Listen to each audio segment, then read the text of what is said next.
Welcome to Focus Fire Chat. Explore together.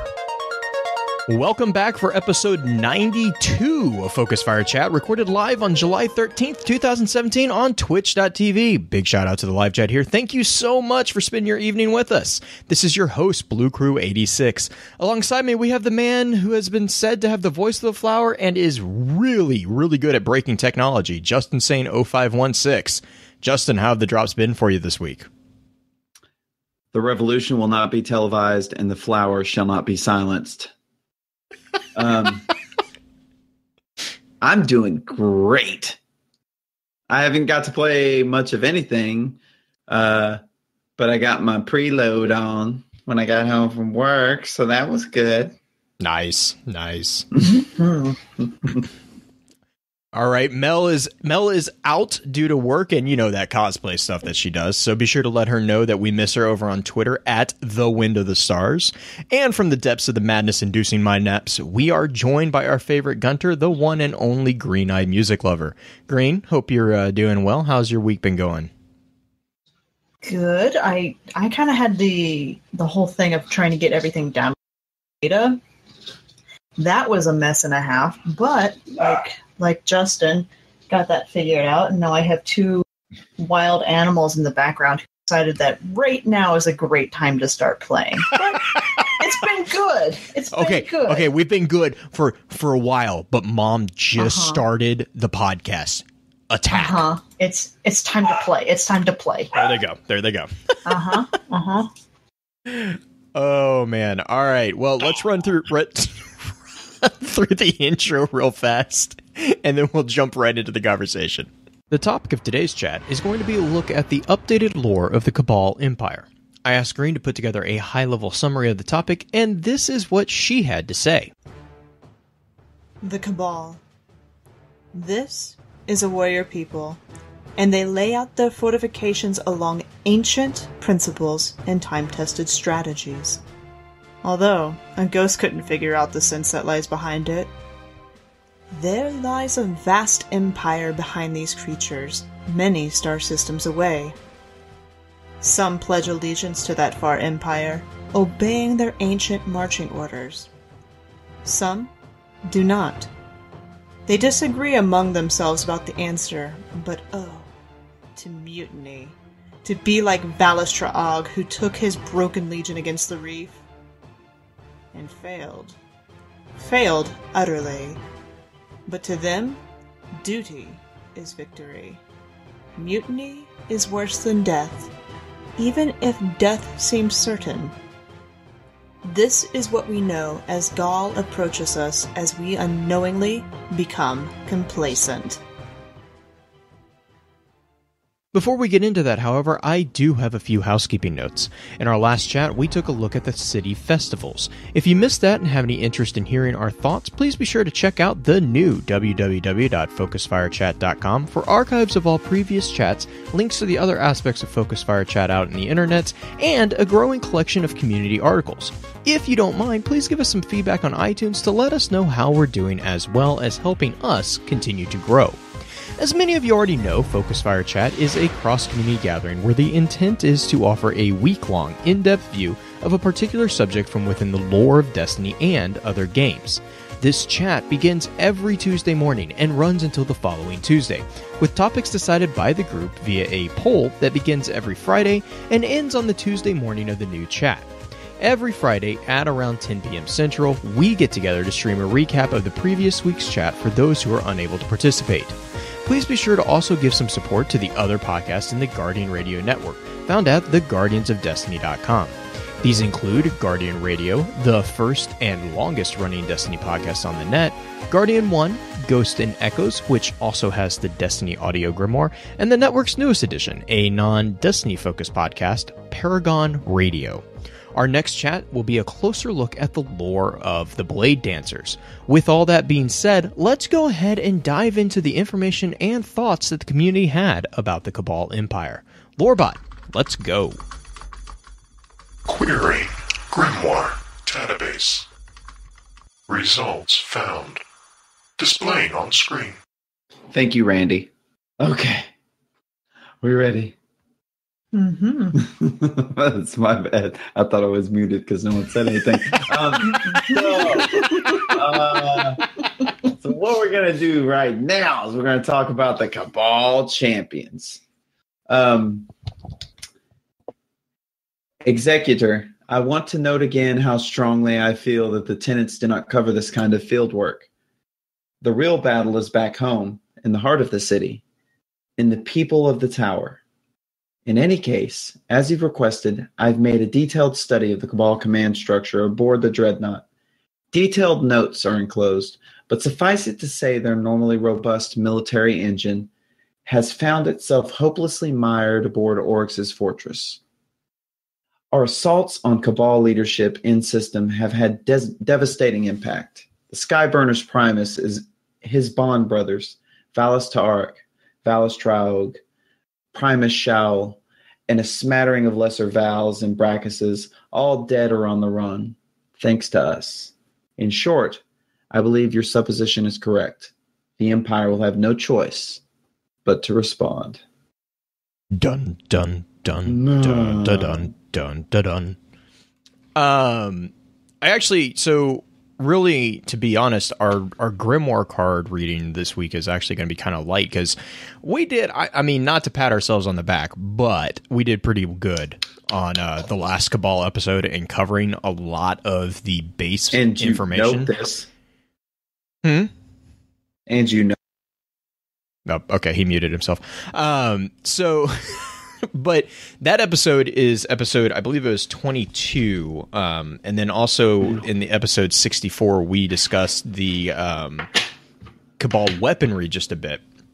So the Cabal cards that we're actually going to read this week or tonight, I guess, is the Champions card that Justin just read, and then actually the Scion card. Simply because there's a little bit of a debate on the Scions in general, and it still is a debate. Everything else, though, I think we're going to actually kind of just do a kind of an open debate or open conversation about some of the things that we're seeing, especially going into Destiny 2. You know, that's going to be a highlight of this entire conversation. I believe there's a couple named figures that we've learned of that I know a lot of people have questions about. But yeah, so like basically exactly, you know, Justin, do you have anything on this card that you want to say, or Green, do you guys have anything? Well, this one, it's talking to Executor Hideo, so it's about New Monarchy as far as field work with that and but relating back to the Cabal themselves, it's just doing kind of reconnaissance work, figuring out what their command structure is and what better fact, but New Monarchy, because, you know, command structures, organization. Well, and also it just, go for it, Justin. I don't know. I was going to say it just sets the table for what we're about to experience, because it's literally just saying, yeah, you've spanked all these lesser space turtles, and now King Koopa's coming. King Koopa. He kind of looks like him. Why, Justin? Why, Justin? Although didn't take long, did it? It's like King Koopa smashed up with Lord Darth Voldemort. Revan. No, yeah. Darth Revan. He's totally got the Revan 64 mask. Josh put me up to that. I'm gonna come clean. And tweets out to Josh. King Koopa and the Starfish of Doom. What's interesting about this one, though, is it talks about the fact that since we have kind of devastated what faction has been out here, that it makes sense that the Cabal would send something else or another grouping of it. I mean, they're the Bond brothers, the different Primuses that were taken. They kind of got devastated out here. Mm-hmm. Mm-hmm. They got pooped on. They did. I swear it's going to be awesome when you finally get to Gary. And muted. Get to who? Can't say his name, can you? No, I was just going to say it's going to be amazing if you finally get to Gary in Destiny 2 and all you have to do is jump over him and touch an axe so that the bridge will go away and he will fall in the lava.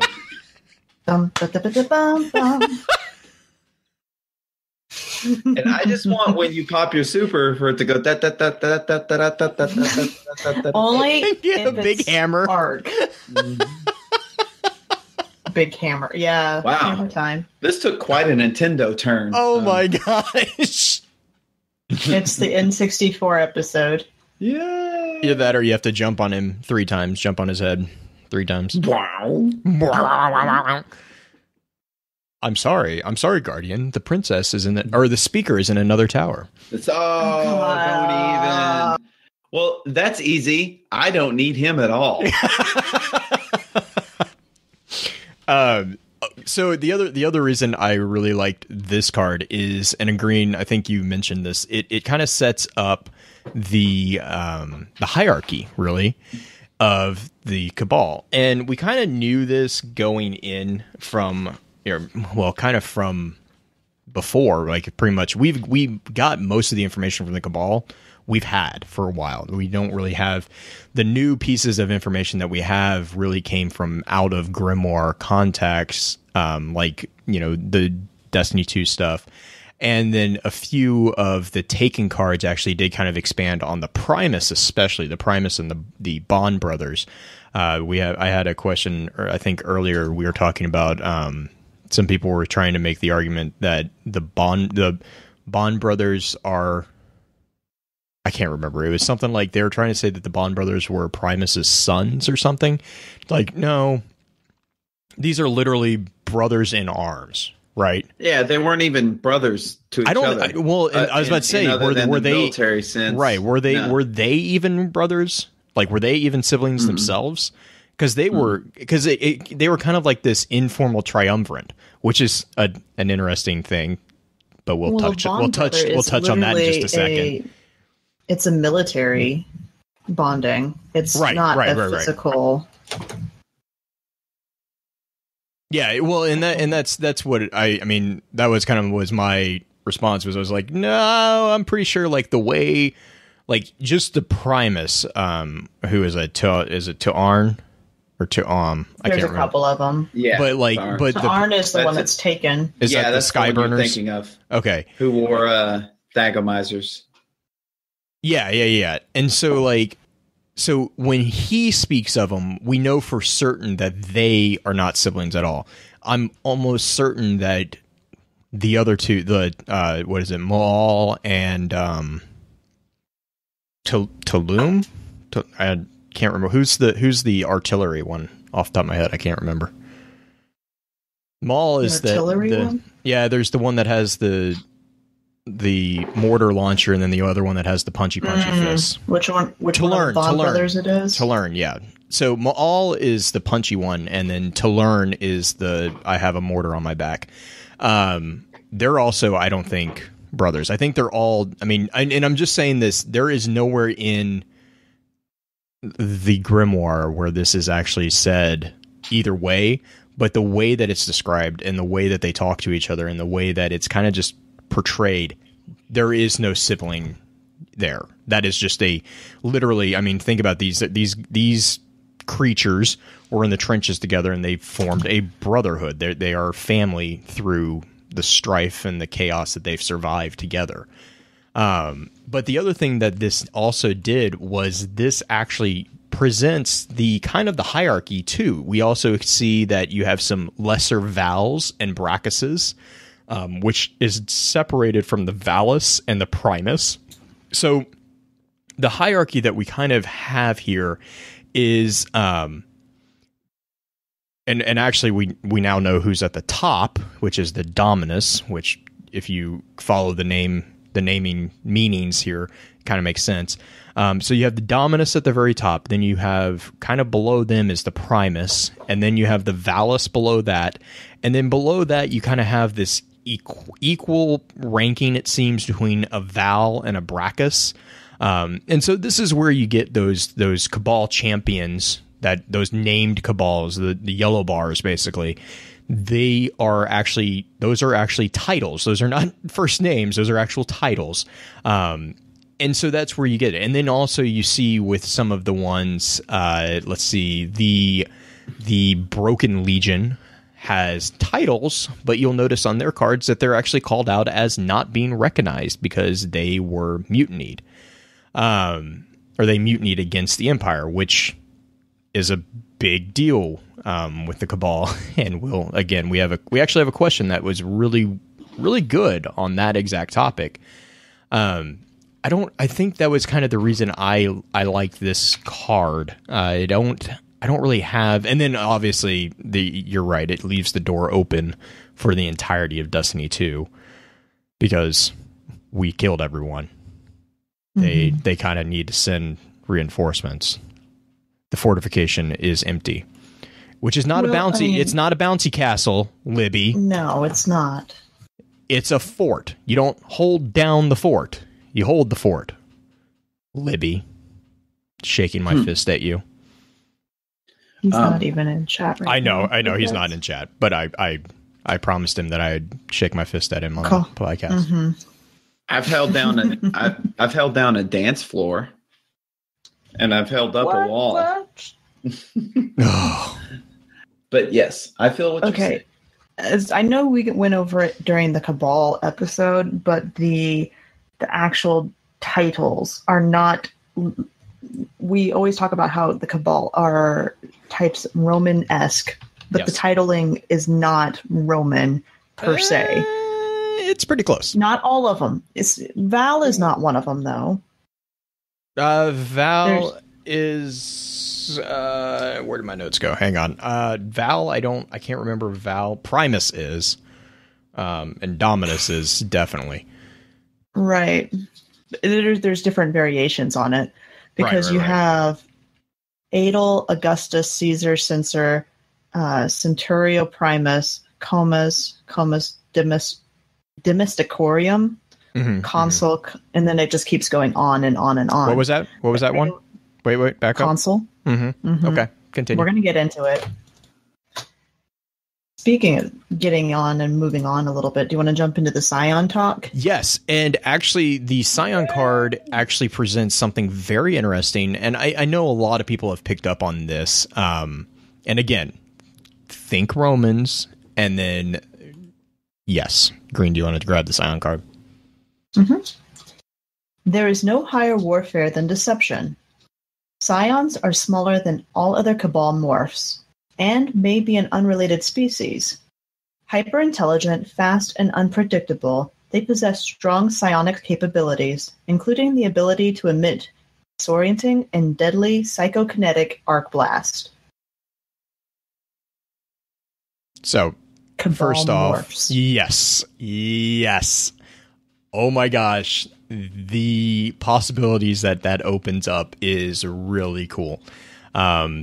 Because we also know that, and there was this really weird connection between the Cabal and the Hive. Actually, there is, and I can't remember if they removed this patrol mission, but in vanilla there was a patrol mission in which you had to get a specific type of slug from Scions. And then there was another patrol mission on the moon where you had to get the same type of slugs from acolytes. And it was just kind of those, it was like, wait, hang on, what? Like there was this really weird little connection there, and it never was even really acknowledged in the lore. It was just these two patrols. So it could have been a game mechanics thing, but I can't remember if it's still in the game or not, but it was kind of an interesting thing. But then there's also the debate of, are Scions and the turtle things, I don't know really, the space rhinos, are they even the same species? I mean, what are your guys' thoughts on that? Well, if they are the same species, they're saying that they're a smaller version of it, and we have examples of smaller people versus bigger people, so it would not be too much of a stretch to say that people on steroids versus people who devoted their entire lives to being incredibly intelligent and developing their mind would be two different, very looking, almost species in and of themselves. Because the psionic form is similar in build to the big Cabal, like the Legionnaire type. It's just not... It's a little more humanoid than the Cabal have ever been. And the Cabal just have a bunch of armor, though. Do we really know what they look like underneath? Yeah, I mean, you can kind of make out their form. Like, it's not that much armor. If you look at their bodies when you shoot them out of the air, the way they fall, the way the physics of them work, you can tell there's a lot of girth underneath all that armor. Mm-hmm. And they look like a lot more like a padded foot type organism. The Scion. Sorry. No worries. The Scion looks a lot more humanoid in nature. It looks like a creature that could have opposable thumbs and is very similar to man. But one thing that really makes me think that the Scion is actually an assimilated species into the Cabal structure is if you read the Taken Scion card from the Taken King. We're talking about that in the chat right now as well. Mm-hmm. If you read it, I mean, right in the first sentence, it says you are a Scion, clever, canny specialist, bolted into the Cabal hierarchy, which to me kind of reads like, you're just kind of jammed in there, right? Like, okay. I actually have a response to that. Because yes, you're right. You can read so there are two ways you can read that. Actually, you can read it the way I think you're reading it, which is this is an outside species that's been jammed into the Cabal ranks, right? But you can also read it as, okay, if it's not unheard of, even in Destiny. Let's take all other games and put them to the side because there's plenty of examples of this happening in other games. The Forerunners basically did the same thing. But even within Destiny, right, we have species who follow different metamorphosis paths. The Krill, the Hive, they choose. Do you take the Mother Morph, which makes you a wizard? Do you take the Warrior Morph, which makes you a knight? Or in the case of Oryx, did you take the King Morph, which made you a leader? And that is a choice that they make. And we remember from the Books of Sorrow that you can actually actively choose which morph to take. I think is it the mother jelly that you have to eat to become a wizard that Savathun takes? Yes. Yep. And so that's actually an external catalyst that actually encourages a metamorphosis within the individual. And so these are three of the same species, but they are vastly different appearances, vastly different abilities, and you could argue they are kind of they have different specialties.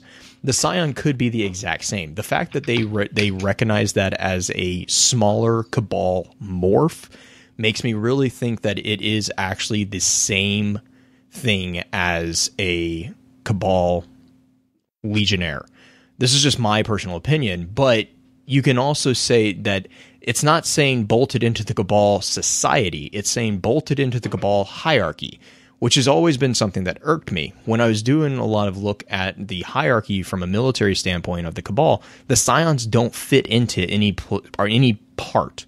Like, technically, they're like an unnamed Scion would technically be maybe around the same level of a Phalanx, which is kind of above a Legionnaire who's always kind of been consumed or always kind of portrayed as a foot soldier or a shock troop.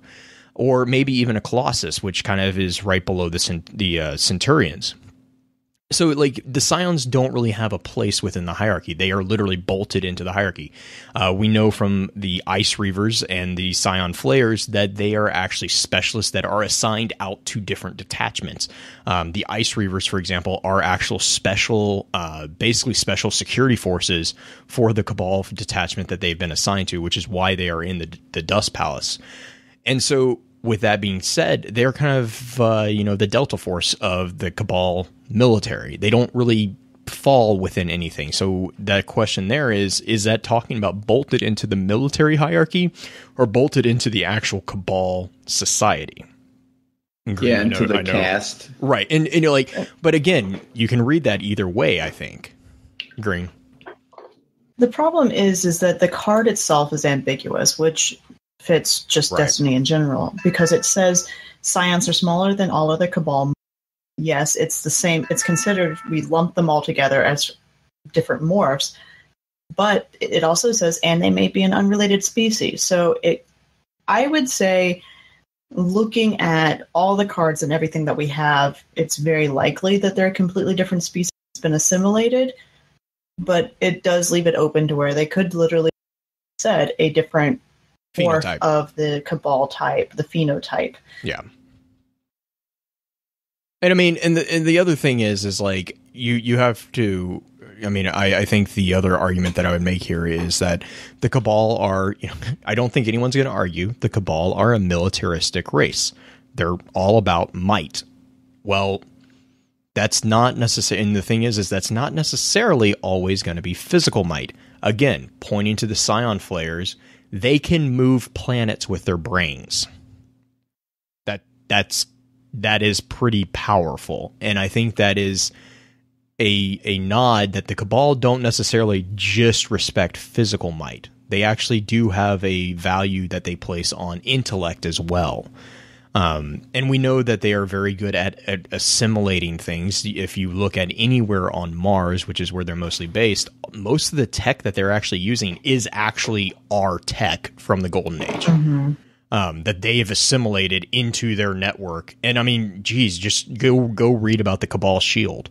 The Cabal Shield is connected to a smart network that spans the entire, Legion, where it allows their officers to know exactly what's going on in the entire field instantly, so that they can respond at a quicker pace. I mean, so they are not I know the Cabal get kind of pigeonholed into this, like, oh, they're just the simple space rhinos. They're not. Like, if you look at the tech a little bit closer, it's very sophisticated tech. And then you take a step back and you also look at the Scions. The other thing to remember about the Scions is the Cabal don't really believe in any of the light dark thing like that we know of. They're not really, I mean, like, we kind of get the sense now that they are aware of it, because in Destiny 2, the whole thing with Ghaul and the Traveler and all that, like, they're definitely aware of it. We know that now. But like, when we first interacted with the Cabal, they could care less. They had guns with mini rockets in it, And Justin, I know you have something. Yeah. Not to beat a dead horse. Okay, so the Cabal, just exclude the Scions real quick. Right. Every Cabal we've ever encountered, with the exception of Taken Cabal, have solely exhibited causal weapons. They've shot projectile-based weapons at us, and they hurt, but it's all been very, pedestrian stuff. As far as, I mean, the technology is very advanced. Right. Their real strength doesn't lie in their tech or in their weapons. It actually lies in their organization and their determination to achieve a set goal. But they're relentless.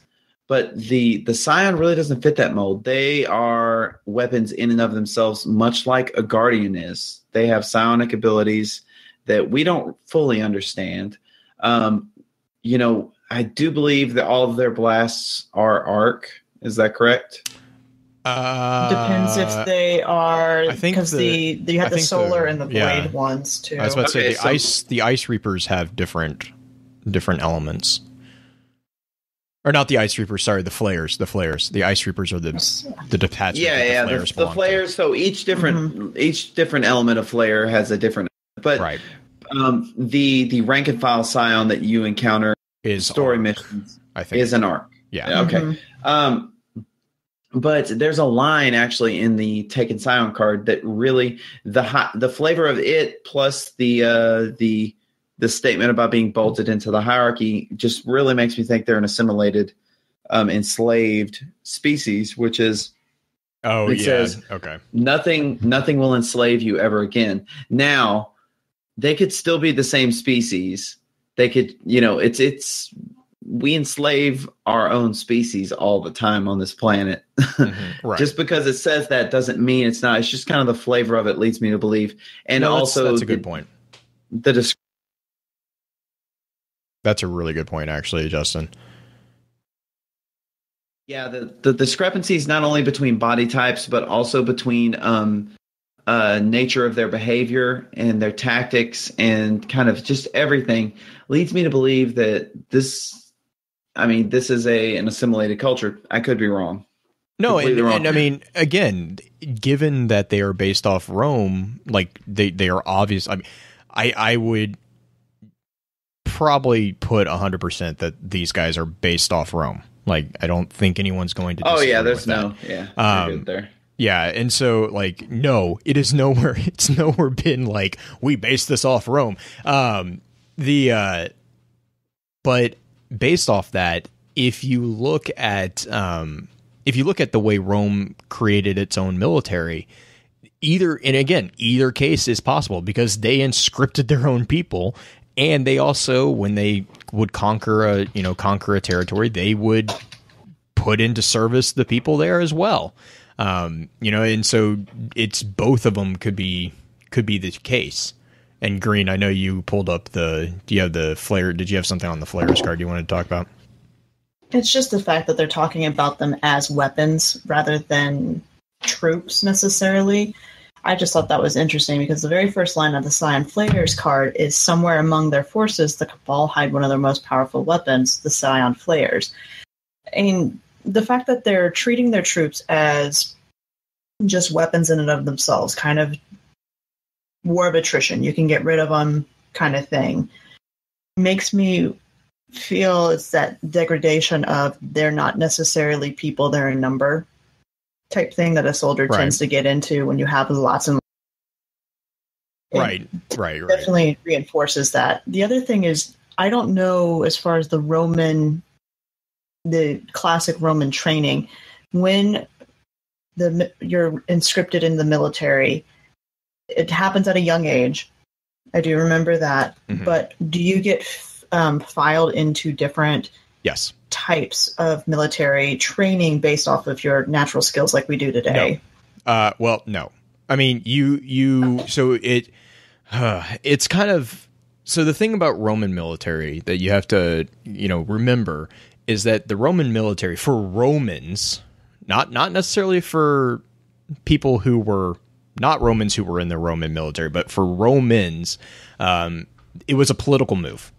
Everyone had to be, in the early stages of Rome, everyone had to be in the military. It was a big honor to be in the military. That was kind of how you became powerful in their society.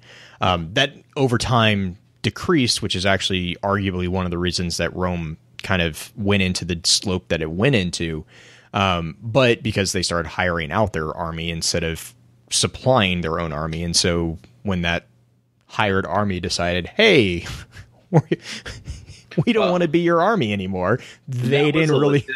Yeah, that was a blankety blank. We don't have anybody. Seem that our outlay exceeds our resources. Yeah. But yeah, so like at first what it would be is like, say, it would be dependent. There were multiple aspects of determination on where you would go within the military, right? First off, if you weren't a citizen and you joined the army and you served X amount of years and you survived, you could become a citizen.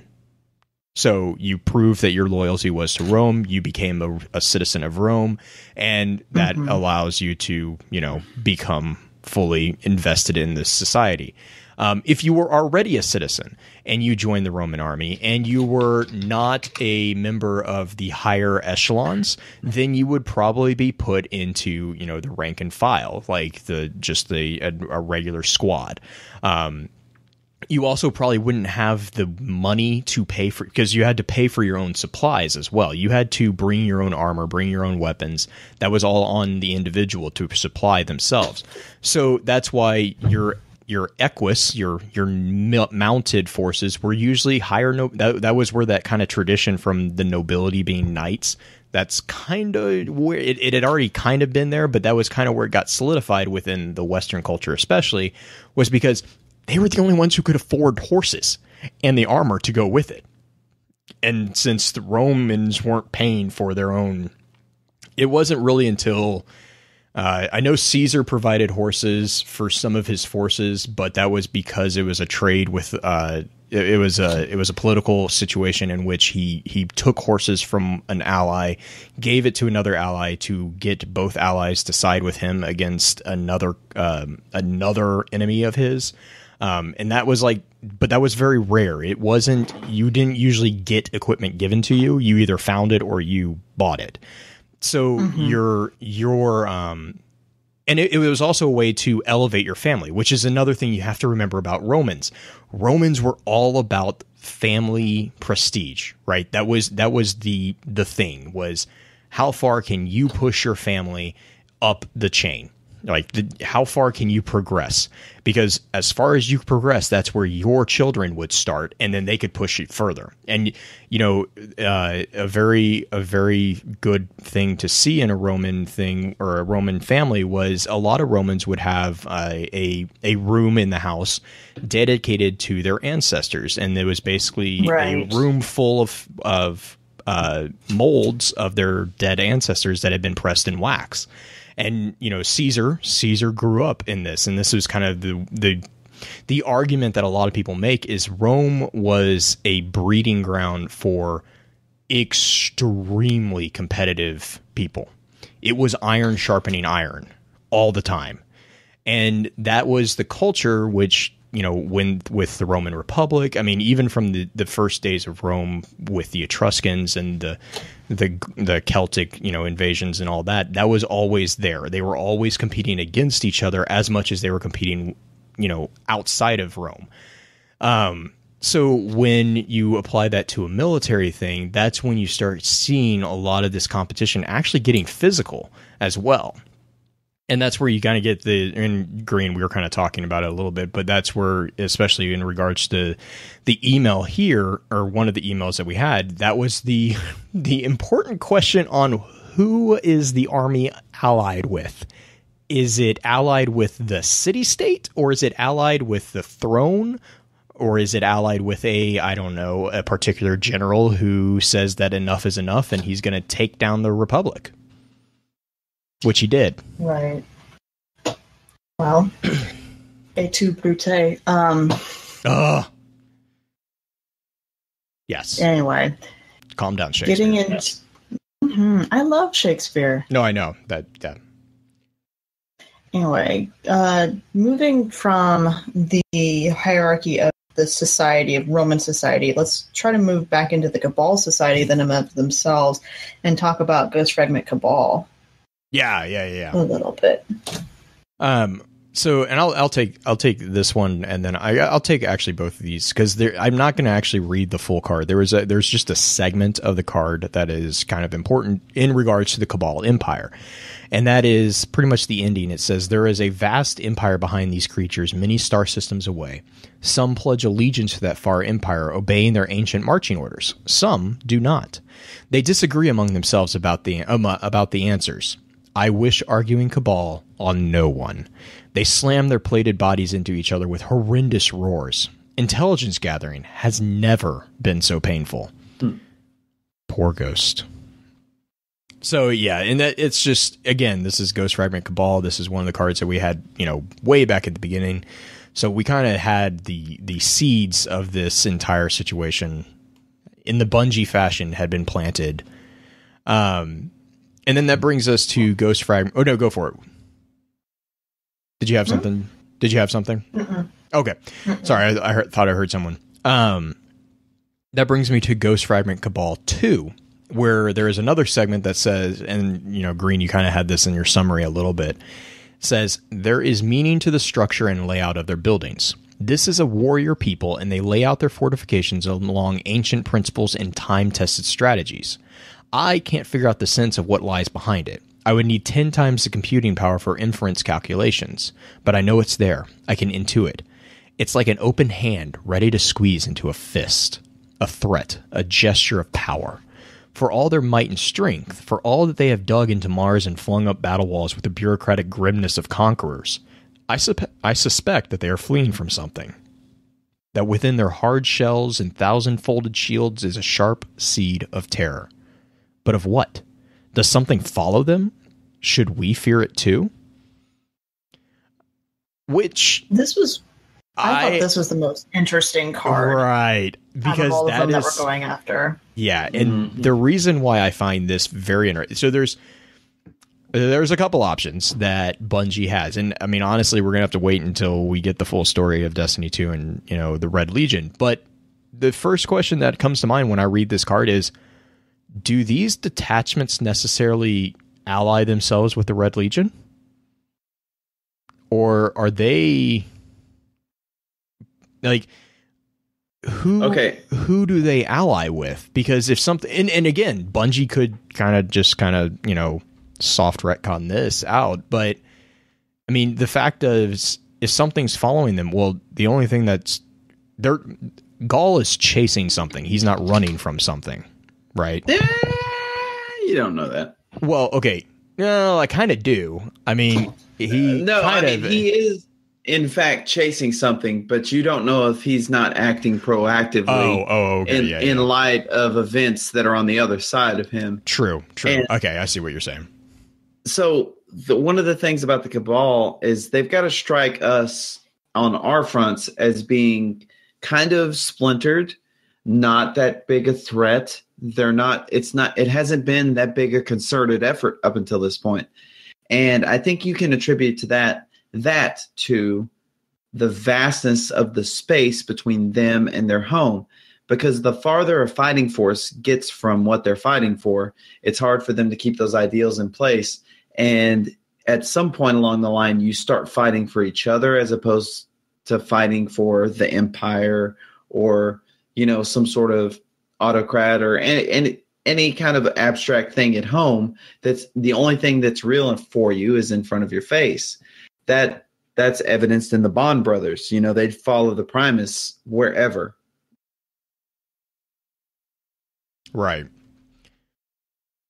I don't know. Well, and I mean, yeah. I don't know. The thing that drives me crazy about this card is the fact that, granted, it's our Ghost. Our Ghost has trouble opening doors half the time.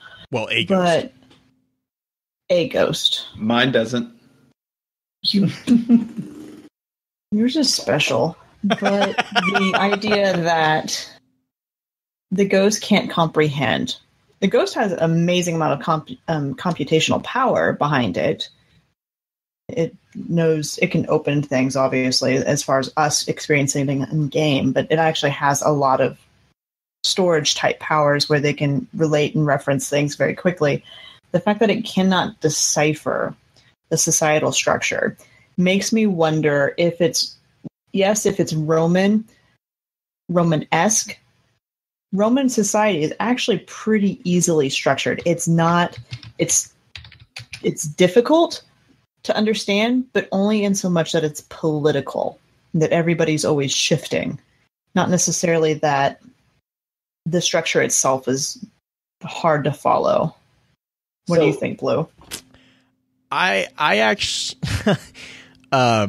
actually disagree, because the thing is, so the way I read that particular thing, and we kind of talked about this, I think last night after the show when maybe it was last week when we were talking about science fiction books. If anyone's ever read Battlefield Earth, this is kind of in Green. Justin, I'm assuming you probably know where I'm going with this. Battlefield Earth is a very, very interesting presentation of two societies clashing with each other completely, absolutely. But one of the societies is the human society, right? Where we know we get the why we do things. We understand the psychological drives of different stuff. That makes sense to us. But the Cyclos, the other side of the coin that is actually in this battle in Battlefield Earth, their entire structure, their entire society is just alien. Like in all sense of the words, it is alien to us, down to the degree that their entire math system is based on a different base number, because they have 12 digits instead of 10 digits. And so their entire society is based around a mathematical presentation of a base 12 instead of a base 10. And that's like a huge thing. And it took it took the characters in the book a long time to come to terms with the fact that they were trying to understand things. They had to translate something that was inherently alien to them into a common theme within themselves, so that they could even understand how to respond. And then they were also needing to translate what they were trying to say back. It was this massive amount of translation. And my point to bringing that up is that was when they actually knew the entire structure of the society. When the Ghost is experiencing the Cabal on Mars, this is a pinprick of the society, right? This is the military. Military, for Rome, It's the military. Fraction of the military. Right. It's even more than that. Yeah, you're right. It's a scouting fragment of the military. Advanced forces. So to understand the structure and layout and the fortification, principles, when I say that the Cabal are based off Rome, Rome had a very, very structured, and it actually bit them in the butt a number of times because they were so structured in what they were doing. If you, for instance, if you look at the evolution of the phalanx, the penumbra of the military structure in the Roman forces, they got themselves destroyed because of the phalanx, because they were so stuck in that particular formation that they went into a war that was in an environment that the structure did not work. They walked into, I think it was, I'm trying to remember which war it was, and I can't remember off the top of my head. I have it in my notes. It was in Europe. Yeah, it was. It was. Oh yeah. So this is the maniple. This is actually the evolution into the maniple. So the phalanx was a very, very powerful military, and I do have a reason I'm going into this. The phalanx was a very powerful military structure within the Roman military up until about 315 BC. What happened in 315 BC was they walked into the Second Samnite War, and they got absolutely destroyed. They lost an entire legion of soldiers without any issues on the other side. So what they did, and the reason is that the phalanx is a very rigid formation. It's a block, but it's very rigid. There's no way for a man to move within that without the entire block moving with them in step. Mm-hmm. And so what happened was they walked into basically an area of really heavy swamp like area. They couldn't walk straight. And it's like the Revolutionary War with the Americans versus the British. Guerrilla tactics against regimented soldiers. Not going to go well with the regimented soldiers. That's just not going to go well. And so what they did was they actually, and actually this is a nod to the Roman ingenuity, they adapted. It took a bit and they lost a lot of lives, but they adapted and they created a thing that was called the maniple. And basically what they did was they took their phalanx and they broke it in a way that it would be described as a phalanx with joints. So what would happen is when they were marching in formation, this was about 120 soldiers. It was 3 rows of 40 soldiers each. They would spread them out a little bit more, and this allowed them to react much more efficiently than the phalanx, which was much more compressed, could ever do. And the other thing was the maniple also allowed them to structure it in a way that would allow for a cushioning of charges. So they would have the 3 rows of 40 men. The most inexperienced men would be in the front of the maniple. And then, as you progressively get low or back further and further, you have the more experienced individuals. And the theory there is that, again, remember, Roman military, this is all about political prestige. So they would give the newcomers the chance to win the most prestige, also to give them the most experience. And then as they, got new soldiers, they would rotate this entire thing. And so what would happen is, like, if that first row got overrun, they could fall back between the rows behind them in a way that would not break them. Whereas with the phalanx, they were so pressed in. Think of a shield wall. If one piece of the shield wall breaks, it's very rigid. If one piece breaks, it's Red Rover, right? Everything falls apart. Whereas with the maniple, a piece could break and that entire row could just dissolve into behind, reform behind that row again, and then push. So it was more of a reactionary response, or a more reactionary model of the phalanx.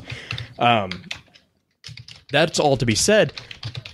If you did not know the events that led to the maniple, and then you walked into it, you'd be like, I don't know what's going on, because you're only seeing a bit of the society. And you're right also that, you're also only seeing a fragment of the society. We don't know that the entire Cabal are military. We don't know that. They could have, it could be I hate keep bringing this up. It could be a forerunner structure where there are different factions within the Cabal that, some are bureaucratic, some are military, some of them are, I have no, like, intellects, or, whatever. There was a Covenant class of enemy that we never actually saw in the game, but it pops up in Fall of Reach or First Strike. I can't remember one or the other. But basically, they're like, I cannot remember what they called them.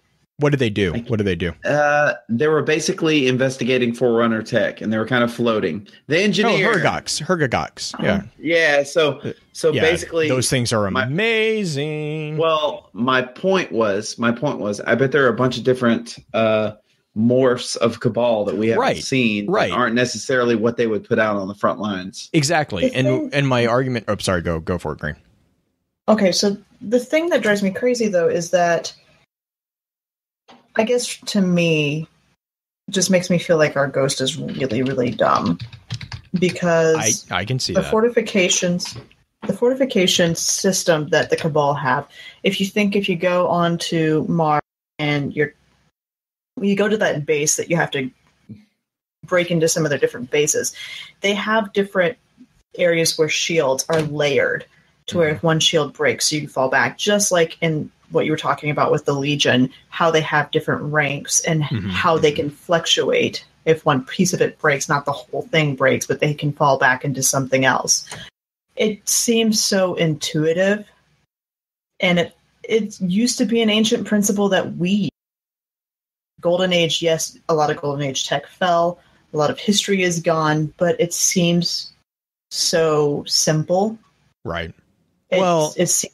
Granted, we have a giant singular wall protecting us around the city, even though we have towers. We don't have multiple. Even the city has multiple layers of defenses because they have the satellites and they have the guns and stuff like that. So again, I hesitate to belittle the ghost's misunderstanding, because the other thing, again, remember, with the Cabal on Mars, is that it's kind of a weird hodgepodge of the remnants of Golden Age material and then their own. So the other thing is that we don't see the Cabal in any mass. We only fight them in maybe 3 or 4 at a time. Even when there's waves of them coming in, it doesn't feel like you're fighting an army ever. Yeah, it feels like you're fighting skirmishes. Right. I honestly blame game mechanics on that one. I don't mean to belittle the game mechanic. I think that's entirely to make it manageable for the player.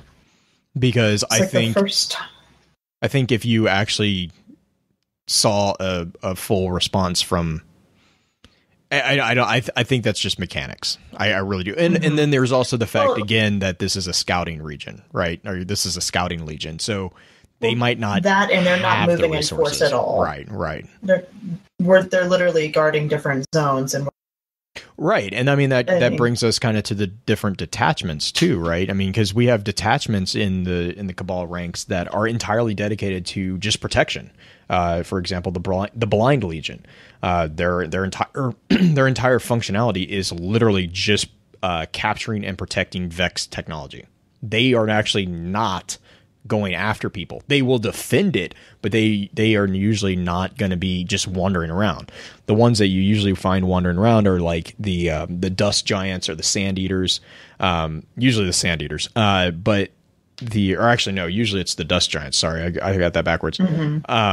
Those are the ones that are like the dark green and yellow armor. And those are actually, I think those are shock troops. So those are actually their job is basically to go out and, front line. The dust giant or the sand eaters are the front line infantry. So those are the ones that are usually going to be, I think they have the white and green armor. And those are the ones that are going to basically be like, if something happens, they're getting sent in first. And that's when you see them. So I mean, like even within the field army, which is also Roman concept, even within the field army of the Cabal that we have right now in Destiny, there are detachments just like any military structure has that are specialized in different things. But yes, it makes me wonder with talking about how Roman military, and you actually got into this episode, with the fact that in the Roman Empire, in order for the emperor to keep everybody under control, they would constantly send people out.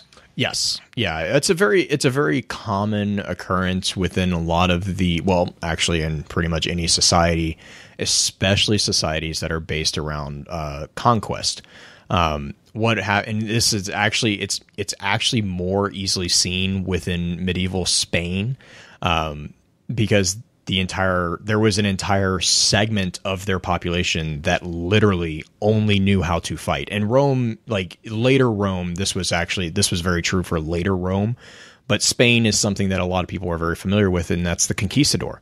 The entire concept of a conquistador was to conquer. That was it. That was what they were supposed to do. And so what happened was when Spain finally hit a lull, they had a massive military force that was ready to conquer, but they didn't have anything to conquer. So they actually kind of had to go find things to get in fights about. And like this was basically to keep their cohesion of a society together, because you never want your military force, especially in medieval worlds, you never wanted your military force to A, get complacent, or B, get bored. Because if military people get bored in that realm or that era, they just caused problems. They would just start, and they didn't have skill sets in which they could just come back, they couldn't just come back home and pick up whatever. The way that they structured their lives was very, very formatted to specialize in that particular aspect, which they spent a lot of their life doing. Which for a soldier, you also have to take into account that soldiers at that time, we don't have the transportation that we had today. So it took a long time to get places. So you could say that, that's a common soldiering tour for Rome was like 10 to 20, or it was a 5-year stint for officers, but it could be up to 20 years for the infantry.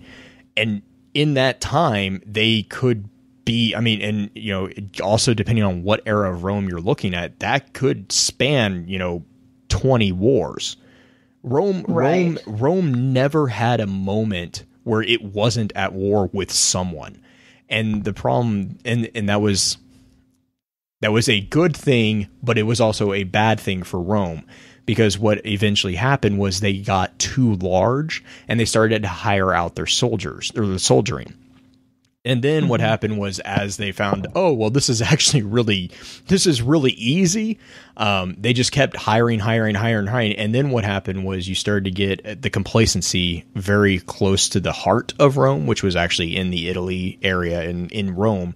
They became very complacent, and the politicians there didn't really do what the older generations of politicians in Rome did, and so they lost the edge that had pushed Rome into the competitive place that it was, and ironically, it was the Gauls who actually kind of slapped them across the face. One of the times. There was also the Vandals, and there was the Visigoths, and there's tons of people, but. Right. The thing with Rome and like the military, like what you're saying is, and this kind of going back to the especially the ghost thing, especially later in their cycle of development, to say that every Roman army had the same patterns would be incorrect, because a military unit in the West would have a different fortification pattern than a military unit in the East, because the geography is so vastly different, and their enemies were different. But they kept expanding, because if they didn't keep expanding, then it was the ultimate definition of, if you're not growing, you're dying. That's what was going on with Rome. Okay, but the thing that I was wanting to point out is, if that is the case with the Cabal as well, is it possible that the mission for the Cabal to come into our system themselves, the original mission, not Ghaul, not the upcoming mission, was literally just one of these things just to push the Empire out, just to continue that kind of tradition of keeping the military faction busy, so they don't become complacent or don't cause trouble at home. Yeah, and actually, interestingly enough, there is Ishtar Collective had I think it was the errata, which is their blog. Captain Kex actually just had posted something a couple days ago about the Cabal's reason, and the Cabal's reason for being in our solar system. And his argument was actually that it was all about resources. If you dig through some of the Grimoire cards, there's a lot of notifications from the Primus to On about mining operations. There's a lot of mining operations throughout the entire area of the Cabal. And so there's always this like mining going on, and then he points out, Mars is special because of relic iron. It's described as an extraordinary post-collapse material that responds to void forces, and you can see foundries on Earth using material for armor and heavy weapon ammunition. Heavy weapon ammunition, maybe like slug rifles. The relic iron just was a really, really important thing. You had anywhere from like I said, the military applications. Relic iron was the inspiration for engrams. There's machinery that's built off the relic iron crystals, and so there's this whole thing. I'll link the site. It's a really good article. The thing, it's not just a good article. It's literally what's going on now. But right. Know that with that strike mission that Justin got to go play over in California with the release that we'll get to play coming up. Yay! It's a mining operation. You see these giant spindles of death mining down into the ground that the Cabal are doing. But was that their original intent? Or did they just happen to push out here and find the resources? Because, yes, it's a scouting troop, like you said. Did they know that automatically? Just scouting out, just expanding, and then, this area so happens to be rich in this, let's mine it for the Empire. Which just really brings me back to Battlefield Earth, by the way, because that's how they found Earth. Was we sent them a satellite with gold on it, and gold is in that particular universe, gold was like super rare. Was that the John Travolta movie? Yeah, don't mention that movie. That movie is horrible. God, that was like one of the things when I was younger, and I had just read the book for the first time, and I got so excited because they were coming out with the movie, and it was the opening of my eyes to how badly books could be translated into movies, because it was like. Well, Oh, Dune had started. Yeah, Dune had started. Troopers. Okay, but I wasn't old enough to watch Starship Troopers at that time. Like, it was because I think Starship Troopers came out before Battlefield Earth. Did it? I can't remember exactly, but I hadn't watched. It did it? Okay, it did. Because I hadn't watched Starship Troopers yet, and like that was like that. I had just seen Dune, and I was like, "Oh man, this is really terrible." And then I went and they came out with Battlefield Earth, and I was like, okay, one more shot. And I walked out of that movie, and I was like, I don't trust anybody ever again with translating books into movies. It's just, yeah, terrible. But yes, I hate. And then Peter Jackson came along and redeemed Hollywood. There's points that I really wish. Just messing with you, Grain. It's like King Kong was terrible. No. I know Lord of the Rings was fine. He made Lord of the Rings and then he stopped. That's the story I'm going with. Okay. It's like he made Lord of the Rings. There's still things that should have been in there. But you can't do everything. You're just mad that Tom Bombadil didn't make it in there.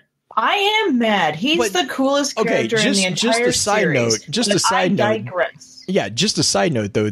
Tolkien himself said that Tom would not ever be able to be like shown because by the very stupid as hell. Well, no, but because his entire personality, his entire character was undescribable.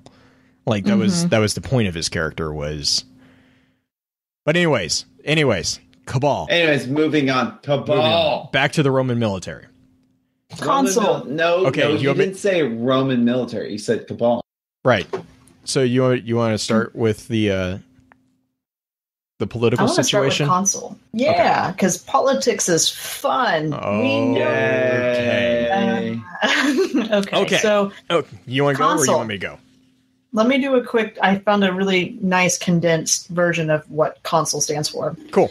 So, in the Roman Empire, the Roman Republic by two consuls who were the joint heads of the Roman and commanders-in-chief of the army.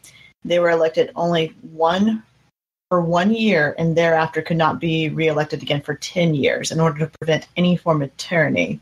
The main role of the consuls was to prepare and propose new laws, though this required cooperation between the two consuls, as either had the power to veto any proposal by the other. One of the two consuls was usually the emperor, and he could get re-elected every year, of course. So you have two. It's kind of like House and Senate to an extent. Like the head of the House, head of the Senate, to an extent. They can kind of veto. Yeah, instead of the other nuance with the consuls is so yes, it was you. Yeah, pretty much. The other thing about the consuls is that they would actually trade off ultimate power every month, right? So they would be each year, two consuls were elected together to serve for the 1 year term. Basically what would happen is during that year term, the consuls alternated in holding what's called imperium each month, and a consul's imperium extended over Rome, Italy, and all the provinces. But after the establishment of the empire in 27 BC, consuls actually became more of a symbolic representatives of Rome's republican heritage and actually held very little power. So when it's just, I kind of laugh because the entire point of the consuls was to prevent what happened in 27 BC, which was, hey, I'm done and I'm going to take Rome. And I'm crossing the Rubicon. Anyone who's not aware of that was Caesar, who basically so the entire process of Caesar was basically he was very, very popular with the people of the lower classes in Rome. He was always very popular with the lower classes of Rome. And what happened was he went out and he served his military his military tour and got very popular up in Gaul. I'm sorry, it's too easy. So he got very popular, and he actually came back, and he was actually elected consul. I can't remember who he was elected consul with, but he was elected consul. And then after the year, he was actually sent back out into the field, because what happened was, while he was consul, he just pissed off pretty much all the senators, because he just didn't care.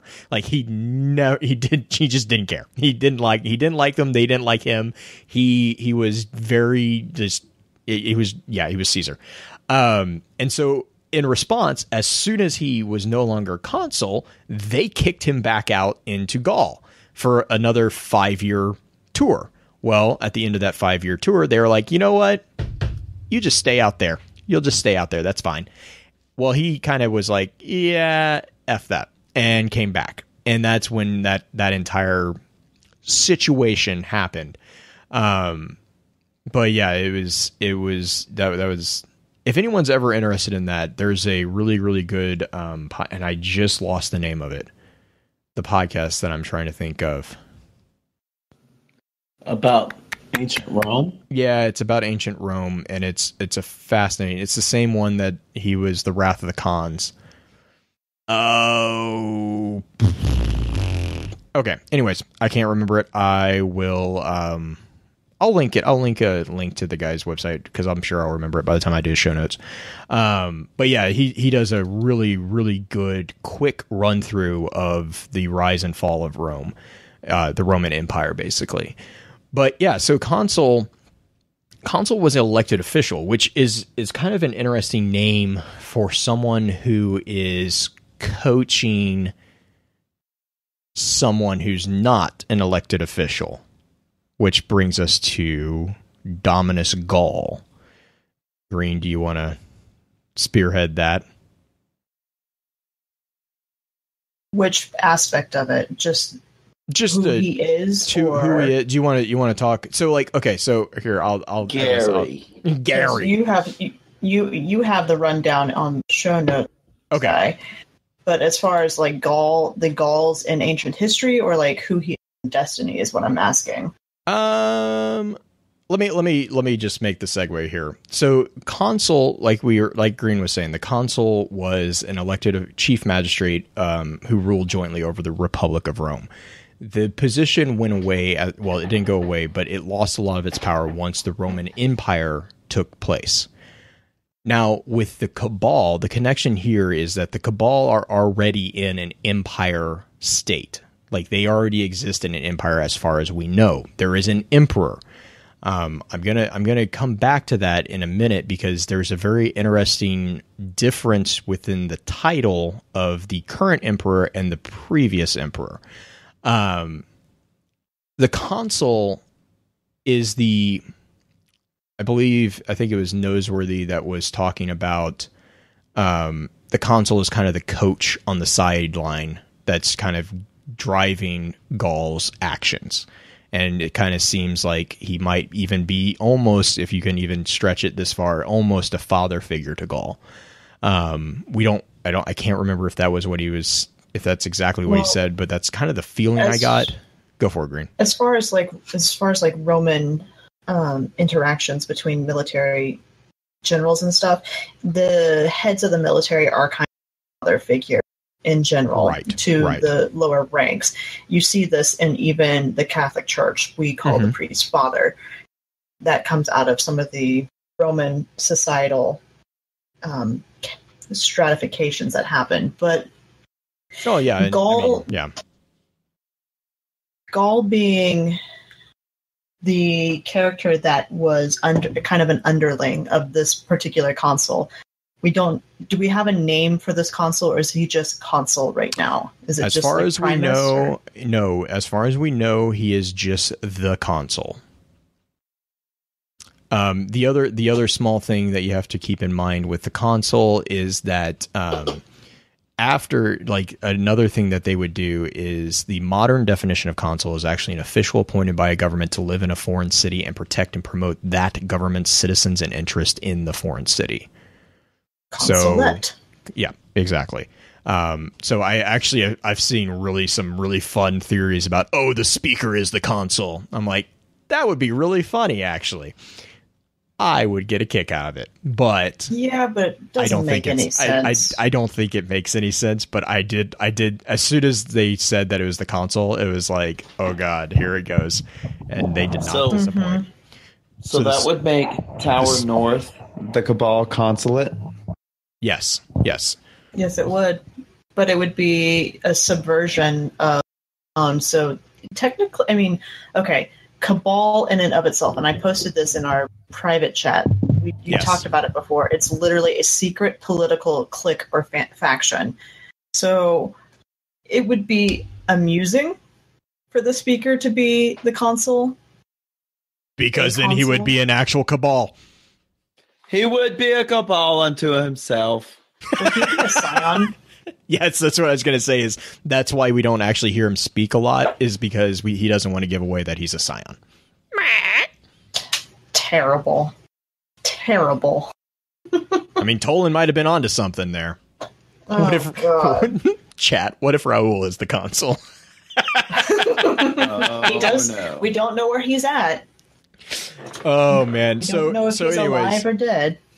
So the console is kind of, it almost seems like the console is the puppet master to this entire situation, right?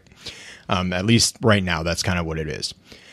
That brings us to the main puppet in this whole show, right? And that's Dominus Ghaul.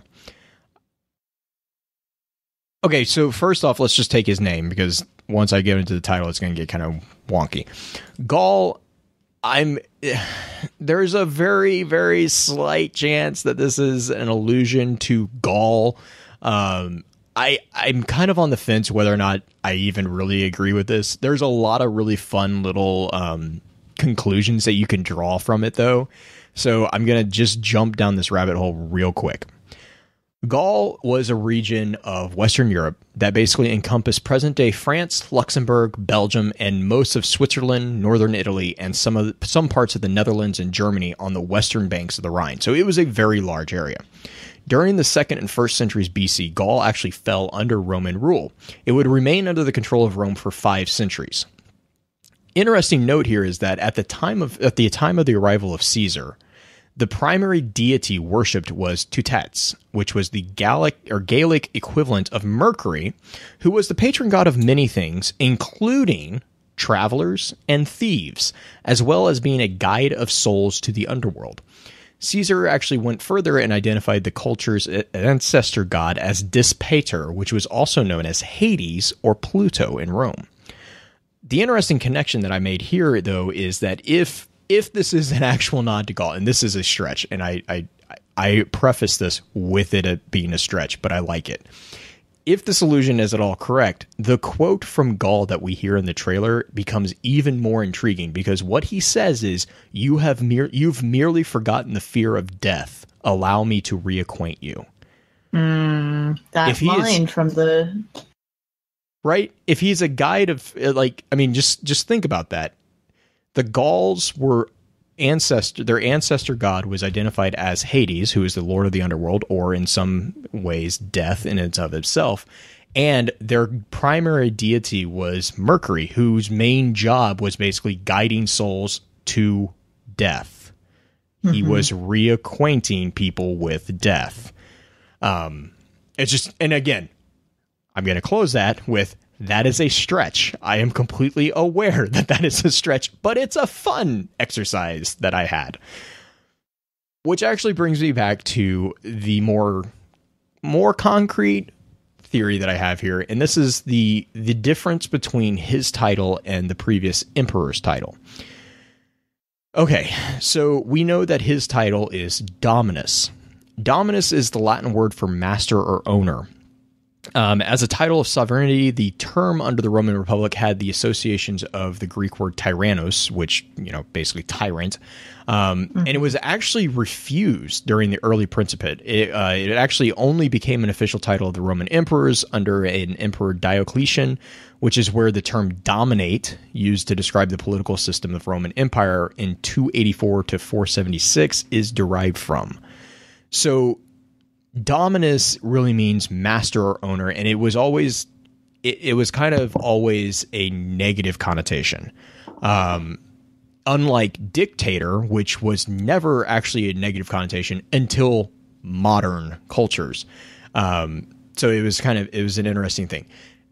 The connection that I find really intriguing here is that we know that the Cabal are an empire, or we're pretty sure that the Cabal operate in an empire. The previous emperor is Emperor Callus. Now, this emperor was deposed by the consul in Gaul, but we know that he is still alive, which also I'll come back to that in just a second. But the thing that I want to point out here is that he is known as Emperor Callus, but Gaul is known as Dominus Gaul. Not Emperor Gaul, Dominus. Why the change in titles? This kind of goes back to the connection between Gaul and the Gaul region, is because Gaul overthrew the empire. And he's imposing his own rule in place of the empire rule. Yeah, emperor is a birthright. Dominus is something you assert. I would imagine. Not really. I mean, I see where you're going with that, but it's not. I mean, like, it was never really the case that emperor was. You were never guaranteed. I'm going to say that. I mean, Caesar didn't inherit the emperor title. He didn't inherit an empire. Most of the, like Octavian kind, I guess you could argue. I mean, Caligula didn't inherit. Nero didn't inherit. They kind of took it.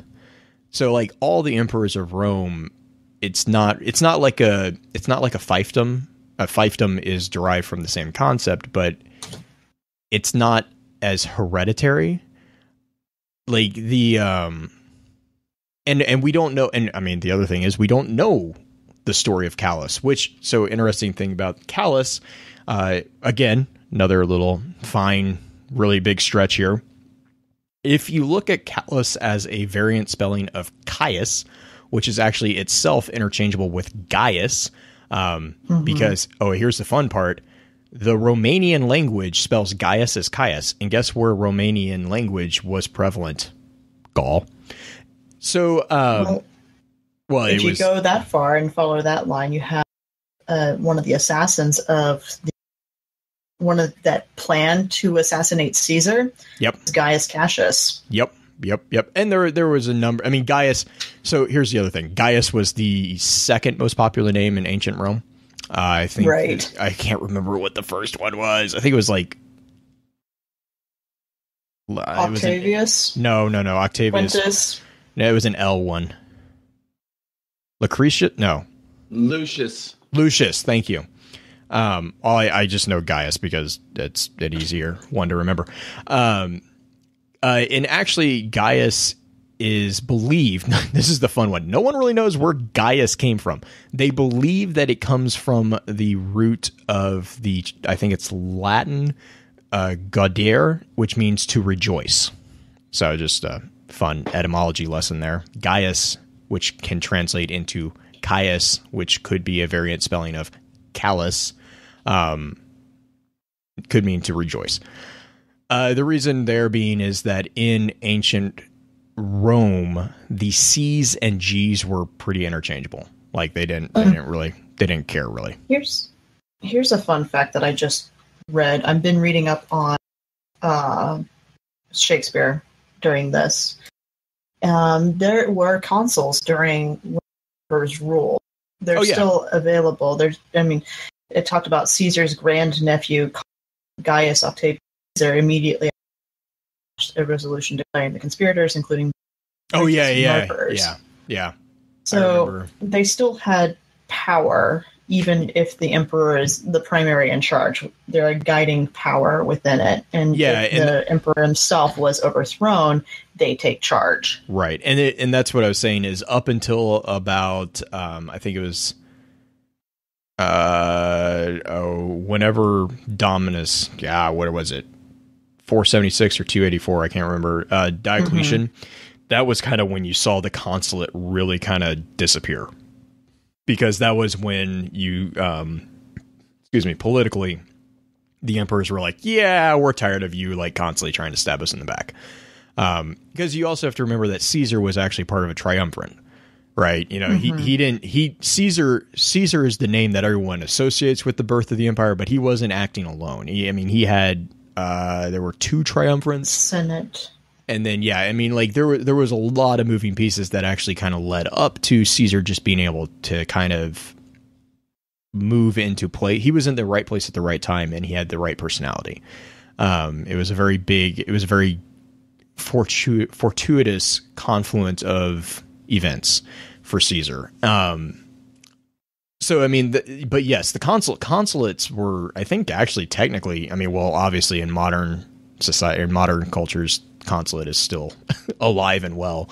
That's by not really the same, because they're more of a, I mean, like I said, the modern definition is more, they're more of a diplomat. Yes, Pluto in chat. The right circumstances to go, screw you guys, power is mine. Right. That pretty much sums up that entire situation.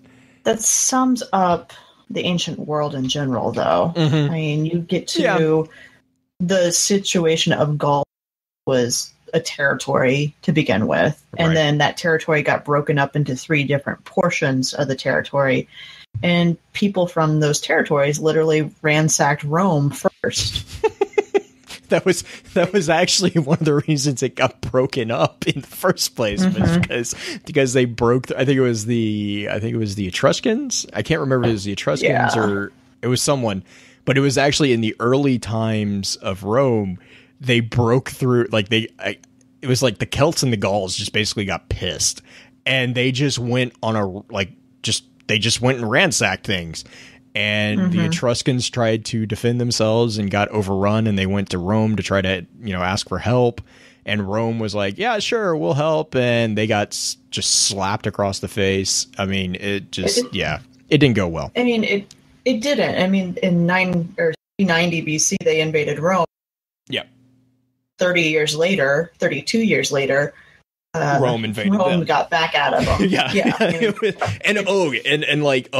political. If you think that today's world's political intrigue is interesting, you go read Roman politics in this time, because it's read Shakespeare. Well, yeah, but I mean, like, just watching the maneuvers of Caesar, especially when he was taking the Gauls, basically taking them out.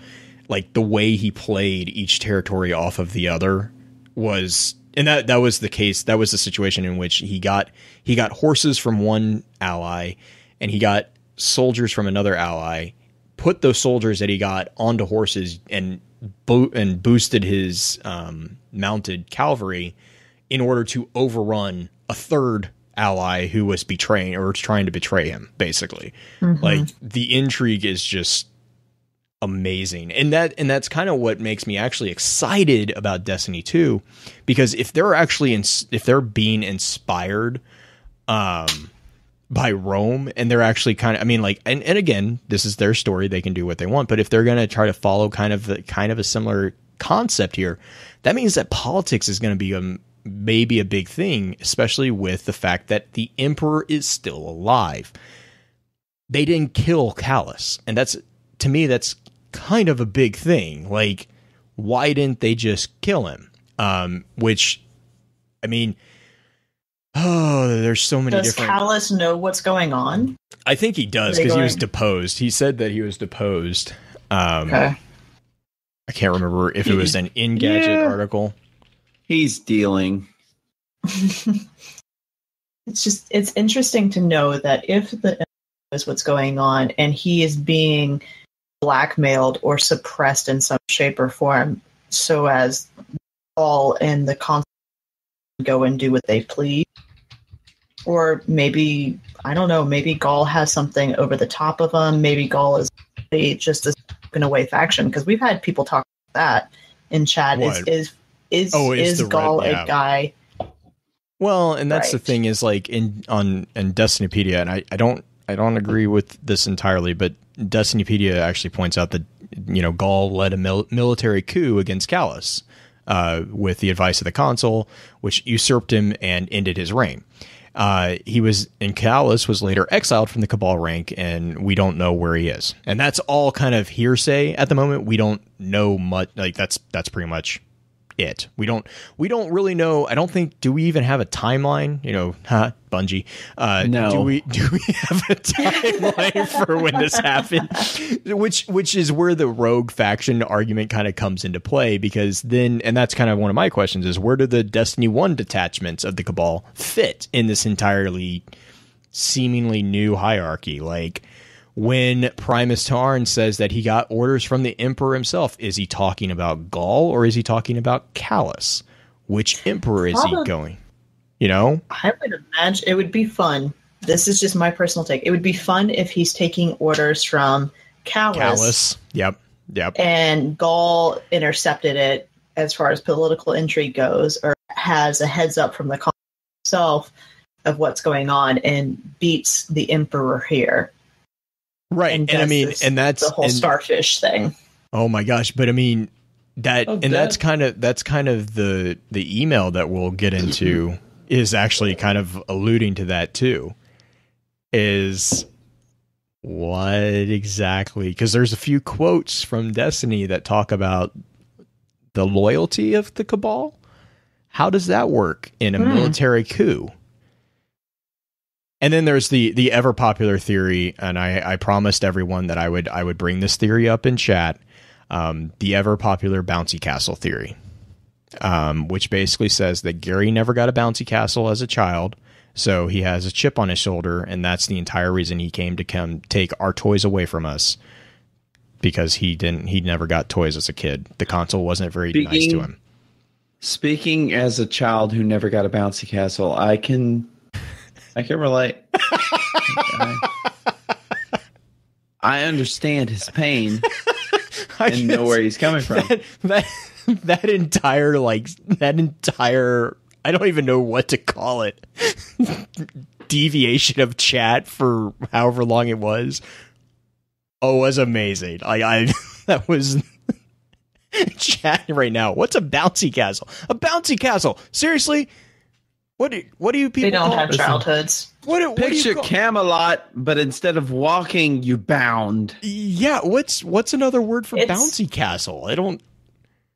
It's an inflatable dream palace, it's like trampoline type thing. It's just if you haven't been to one, it taught him to fear death. Yeah, bounce house. Okay, bounce house. That's what they call house. Okay. The other thing that I want to, going along that line of, if Ghaul was restricted and wants the Traveler because he never got it and he needs a key, what if it's literally Ghaul trying to take the Traveler light to usurp the Emperor himself? What if this is a tool? Oh, I think it's definitely a tool. I definitely think, like, the other really cool thing about Ghaul. The other really cool thing about Ghaul is actually the way that Luke Smith actually talks about him. And I think it was in the let me see which article it was in. It was in Engadget, which was back in May. And Smith said that Ghaul is the hero of his own story. And he's a character with a sense of purpose, someone who feels he's doing the right thing for his people. Which is a fascinating concept, because yes, everyone's going to want to take out Ghaul. Like, that's, he's the big bad, or at least we think at the moment he's the big bad. But it's also one of those things where in the back of your mind, you're going to be like, but he's doing exactly what we're doing to him, to us. Sort of. I mean, like, he's the aggressor. Out, he's the aggressor. I'm not arguing that he is the aggressor, but Oryx wasn't really doing something because, I mean, he kind of was, but he really wasn't. It was to a selfish means. It was a selfish means. Whereas Ghaul almost seems, and again, this is just the idea that I think Smith is trying to give. We'll see how the actual story plays out, but the theme that I get is that we're moving away from a binary system of good and evil. It's now kind of a an amorphous feeling of the system of morality. Because Ghaul, in his own way, and that's what makes great villains, actually, is the argument that no villain thinks of himself or herself as a bad guy, right? Like, if you look at the world from... No good one, at least. Right. Correct. Sorry, yes. Any good villain will always perceive what they do. And that's the thing, is that's what makes them so dangerous, is that they believe that they are doing the right thing. If you don't believe you're doing the right thing, then the question comes up, why are you doing it? Whereas if you believe you're doing the right thing, you're going to do it in the face of all arguments because you believe it to be the right thing. And so for Ghaul to be the hero of his own story kind of points out that he thinks that he is doing a justice to the universe by showing, I think, what was it? By showing the traveler that it chose wrong, or whatever, however he puts it. But that quote from Smith really makes me hopeful, because that means that we are looking at a possibility of a lot deeper presentation of a villain, which, along with the whole we're going to do it in game, hopefully will kind of drive a bigger debate or a bigger discussion on the other aspects of the story. I did have one other final thing before we go to dispatches. Okay, so the Red Legion. I hunted down this piece from Rome. There's actually, and this is, interestingly enough, this is actually a really apparently big debate about the significance of color within the Roman army. And so you have kind of basically 4 different color variations depending on the era. There's more or less. There's more, not necessarily less. There's always at least these 4, and those 4 are white, red, blue, and off-white. Now, I'm going to focus on red and white because if you notice, when we see Ghaul, he's in white armor, right? He's in kind of what am I thinking? The parade armor. It's like similar. It's very formal. It's very fancy. It's meant to be flashy, showy. Right? It's flashy. It's showy. Right? It's showy. Whereas red was often the color that all soldiers wore into battle, and not because of what most people think is because it hides the blood or whatever. No, actually because the Roman god of war. Well, guess what color he was? Mars. He was red. And so they wore it to get his favor. It was also usually generally associated, thank you, Potato in chat, dress uniform. Thank you. Red was the color of battle because it was also the color of the gods, and predominantly Mars or Ares. Blue was actually also a predominant color, but it was the color of the naval units. That's what they wore into battle because of the same reason. They didn't want to piss off. Yeah, they didn't want to piss off Poseidon, so they wore his colors so that it was like, yeah. Neptune. Yeah, Neptune. Right. Neptune, he was really temperamental. And then off-white, which is basically like just, cheap cloth, was their daily life, which was basically just a cheap cloth. Like I said, cheap cloth. It didn't have to be off-white. There was obviously, whatever they could get. But while in battle, it was very common for it to be red, unless you were in the Navy, and then that was blue. And then when you were in a parade, or you were doing something formal and you were expected to be very presentable and very, very in order to make yourself look more prestigious, you wore white. And that was especially true for officers. Now, officers would also wear red, which makes it interesting that Ghaul is wearing white. He has red accents on it. He has gold accents on it, actually. I thought he had red. There's some sort of red. I swear there's red. Maybe it's in the back. I'm looking this. Continue. Okay. The only reason is I actually used a picture of him in the banner, and his, at least the breastplate of his armor has accents of really, really, really shiny gold, because I had to mute it, really. I had to mute it a lot. So. Is that okay? So he has. It looks like the daggers. I guess that is gold. It just kind of comes across very coppery. The ones. Oh, that he has on pauldrons. His pauldrons are red, but the chest plates, I see like the edging is all gold. Yeah, all the edging is gold. The little spikes on the back of his pauldron are kind of coppery. But then, like, right at the top of his pauldrons, right at the crest of the shoulder, like where the pauldrons join the breastplate, that's red. I can totally, that's red. But everything else, the accents themselves are, it looks like a dress uniform. It looks like it does not look like, it does not look at all like a because I mean, then you look at the Cabal picture from the reveal for Destiny 2, you know, just the general, I think it's just a Legionnaire firing the slug rifle, and it's like dull, you know, not really that present, like not really super fancy. Now I think the scene there is the guy who crashes through the door with the two swords. That wasn't Ghaul, though, but he had red. He was encased in red armor. Was that Ghaul? You know, the scene where the Ikora? I'm putting it right. I don't think so. Ghaul we don't see until we get in the dark. Yeah, Ghaul, because then he kicks you off the ship. That's when he does the Mercury quote. Right.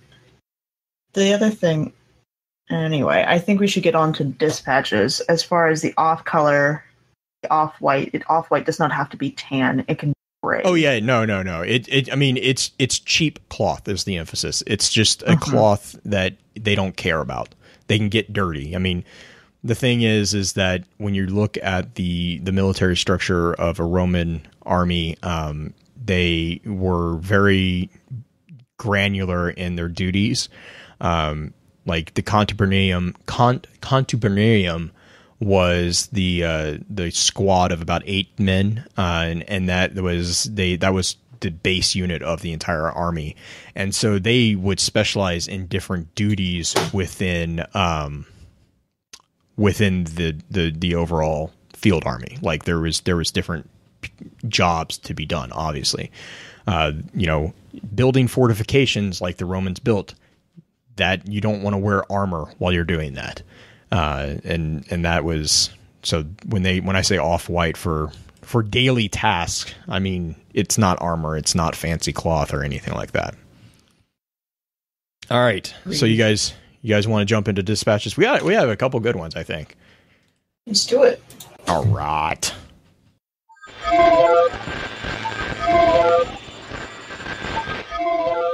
Dispatches from the wilds.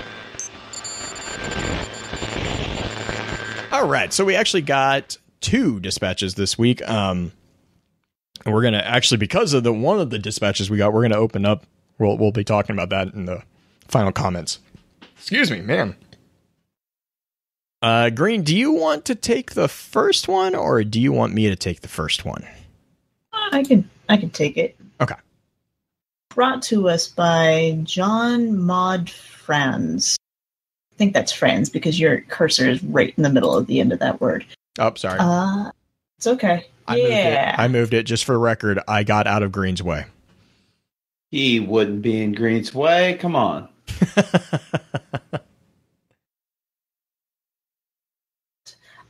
If the Cabal Emperor was exiled, would this go against the law where they are loyal to their emperor and empire even beyond death? And that's quoted from Cade 6.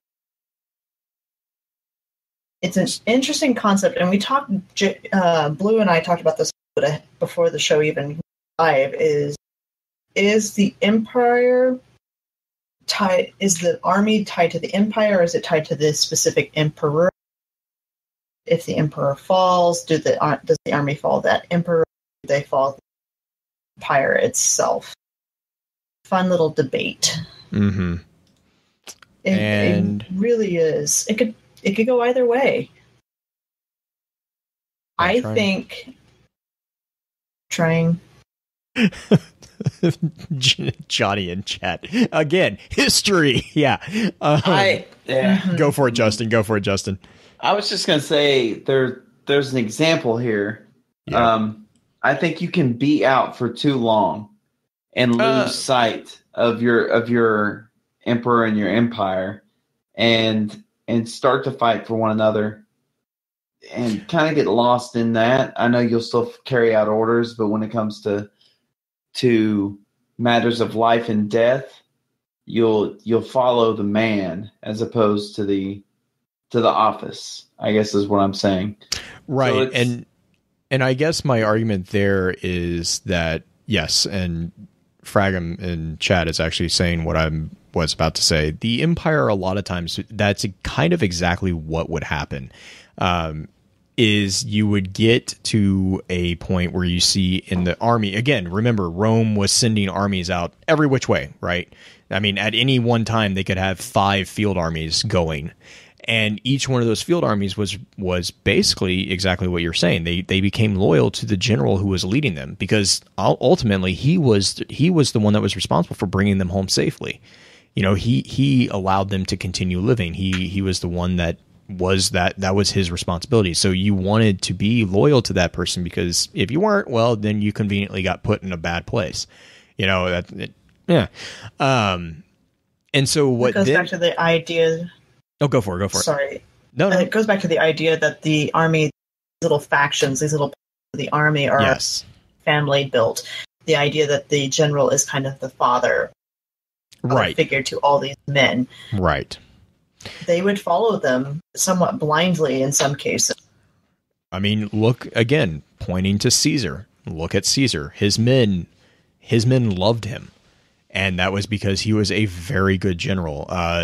You know, just pick out any of the names from Roman history that you know from the Roman Empire, and that was probably the case. Is they were very, very good at what they did. The problem is if they ever got in a disagreement with another general, well, it's not a disagreement between two people. It's a disagreement between two armies. That can get messy fast. And you see this kind of, and you can see both the pros and cons, right? You can see this being very loyal to an individual, so that individual never has to really worry about their army turning on them. Or, and then you see later, especially within medieval fiefdoms, we're going to be loyal to, quote, the throne. Well, geez, look at any of the upsets in the European fiefdoms, and they're all hiding behind the fact that they're actually being loyal to the throne by deposing the king or queen. You know, it's hard. It's a hard line to walk on that particular one. But I think the question is, I really think the question is gonna be I hope they explore it. Because it's a very good point. The Cabal were presented as kind of a hybrid between Sparta and Rome, in the sense that, you know, they got basically, what was it? They got kicked out of the empire until they came back victorious. I mean, that's a very Spartan. That was a Spartan practice. The Romans were very heavily influenced by Sparta, so that's not a surprise. But it was very Spartan. I mean, Spartans would get kicked out of the city, and you were told, you come back, or you come back with your shield or on it. Like, that was it. And so that was kind of the Cabal presentation. And so that is a very good question. And that also begs the question of, when was this coup? When was this coup against Callus? Was it recent, or was it, 1,000 years ago and no one really cares, right? Timelines are important. Yeah.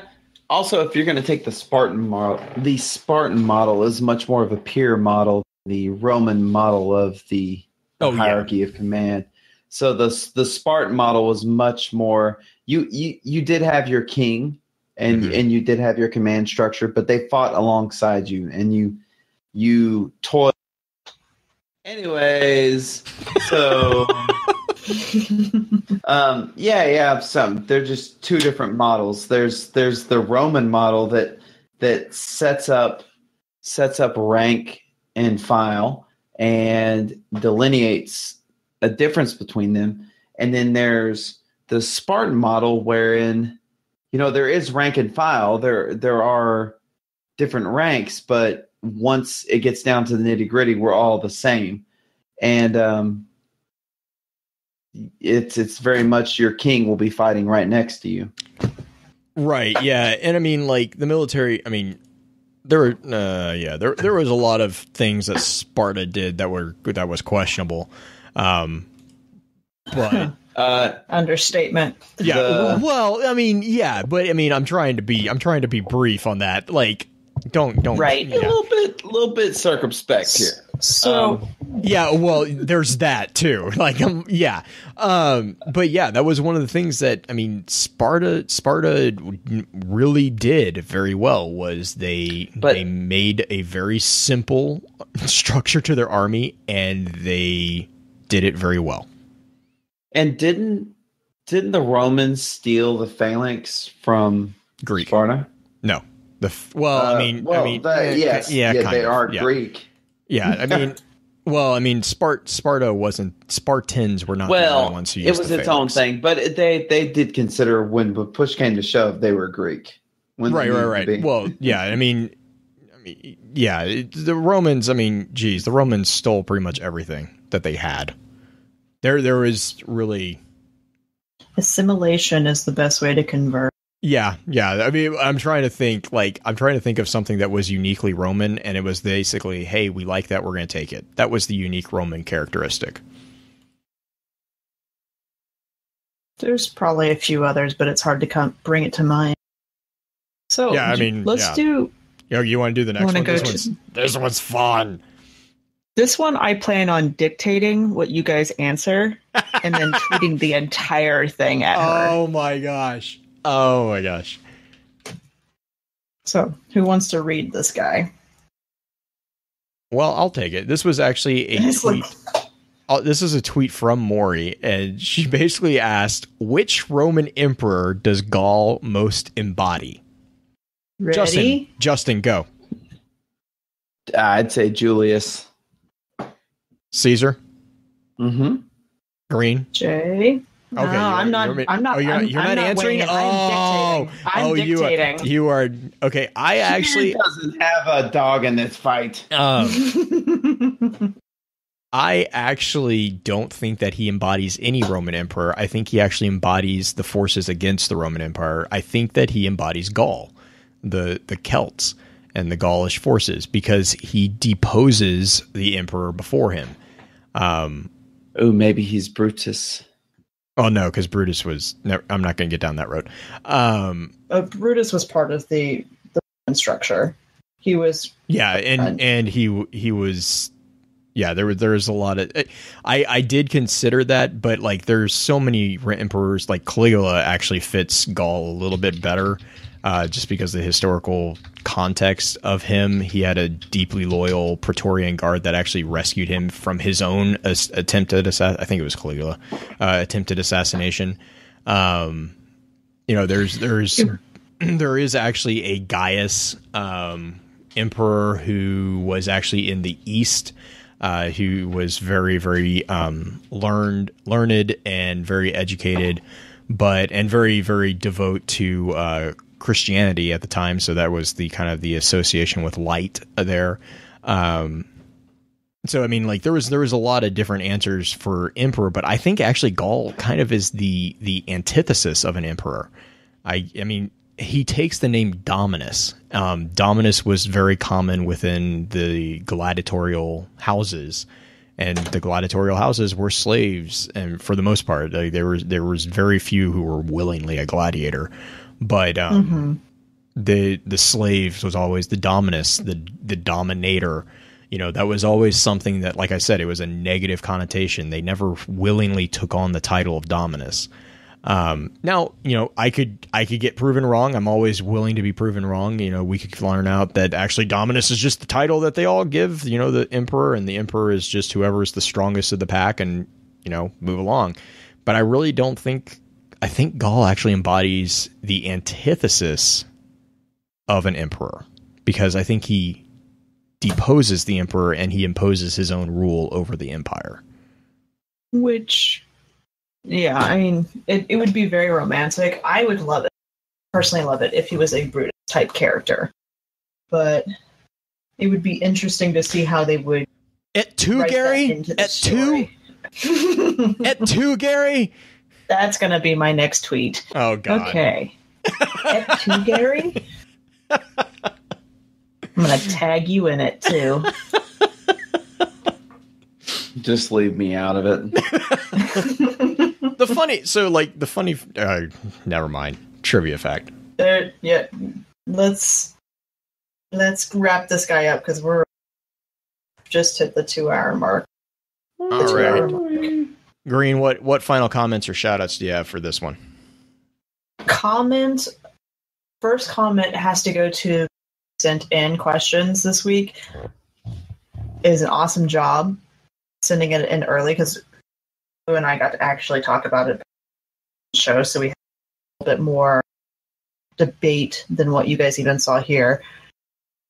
But the next thing is we're going to start moving some of the opportunity to send in questions, not just through email. If you're sending stuff in through email, that's great. The other thing is if you have a Twitter account and you would like to ask us a question about the story, like Maury did today, you can send us a question at Focus Fire Chat and hashtag it, hashtag blue? FF Chat. Yeah, so just send us. Should it be FF Chat or FFC? Let's do FF Chat just to make it easy. Actually, hang on. Let me make sure I'm not going to do a... that nobody else has something. Let me make sure that I'm not pulling a bell. And because what was the one? Hilarious. What was the one that they did? It was a soccer team that ended up having the thing going. Okay, don't do FF Chat. Don't do FF Chat. That's a really dangerous one. Don't anyone ever search that. I'm gonna do it. Oh man, I don't. Let's just do hashtag FFC. Oh no, yeah, that is dangerous. See, I told you, don't do it. Man, why are all the simple ones always taken? So hashtag FFC with your questions. It's nice. I like FFC. It's nice and short. I'll be able to find it. Yeah, let's just do that. And just ignore the cycling club that might be imposing on us with that. They're in France, so we probably shouldn't be too worried about them. If we need to change it later, we can. That's true. Green is the expert on this hashtag business. No, not an expert. Compared to me, you're an expert. How about FFAQ? Focus, fire, act. FAC? No, first it's FAC. It's focus. Nope, that one doesn't work either. That one doesn't work either. We are not fit for a queen. Oh, but I am. And available. Anyway, moving on. Yeah. I'll be your wing woman. Thank you, Mercy. Oh, mercy, mercy, mercy me. Yeah, let's just do hashtag FFC. It hasn't been used since like July of last year. So send us your questions at Focus Fire Chat. You can send it to email or our Twitter and hashtag it with FFC, and we will look at it. I think we were talking about pulling the best 2 questions that come in for our dispatches during the episode, or at least ones that we can talk about. We'll answer you on Twitter or answer you via email. You know what I just realized? Oh no. What we should do? Hang on, let me see. This is the hashtag that we should use. No. Hashtag pew pew choo choo choo.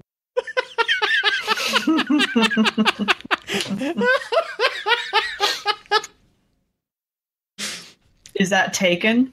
No, it's that not. Moment. It's not. Well, it is because I use it to use the wake up calls for Justin under it. That moment when you realize that the wealth of stupid you said on air has reached such a critical mass that you could hear any of it at any time. This is why Blue wants a stream deck. Yeah. Not why I want one, why I'm getting one. I'm the reason. Mm-hmm. It's a good thing. You are all my reasons. The thing that I wonder is if it would be too long. Yeah, I think it's too long. But that's what she said. It would be free. Yeah, thanks. Moving on. Yeah, let's just do hashtag FFC. Okay. So other thing beyond that is, if you haven't jumped into it, I know I talked about it last book chat, or if you haven't jumped into Discord in a while, I would do that soon, especially with D2 coming up and the beta coming up, and being able to run the strike with people and run Crucible with people with the beta. People are going to start getting a little bit more active for LFG. So if you're looking for people, definitely jump into Discord and put it up in our Discord or LFG section, or just mention, hey, I'm going to be running this. Anybody want to join? Stuff like that. Start jumping in there more, so be able to have people to run with from chat.